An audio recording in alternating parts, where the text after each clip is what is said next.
నీ వలన అయితే, ఎవరి వల్ల అయితే,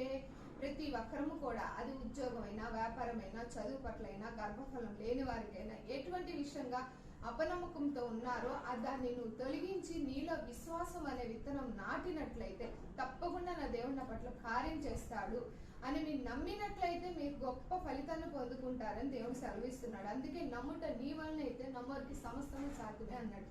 12 సంవత్సరాల ఋతుగల శ్రావ స్త్రీ అక్కడ బాధపడుతూ యేసుప్రభు గారు వస్త్రపు చెంగు తాకితే చాలు స్వస్థత పొందుకుంటాను గొప్ప విశ్వాసం అక్కడ తను స్వస్థత పొందుకుంది. అలాగే కూడా గుడ్డివాడు దావీదు కుమారుడా అని తను ఎంతో మొరపెడుతూ వెనక వాళ్ళు పక్క వాళ్ళు అంతమంది ఆపుతున్నా సరే పట్టించుకోకుండా తన గురి కేవలం యేసుప్రభు వారి మీద పెట్టి తను కళ్ళు పొందుకోవాలను గొప్ప విశ్వాసంతో తన చేతిలో ఉన్న ఏ వృత్తి అయితే ఉందో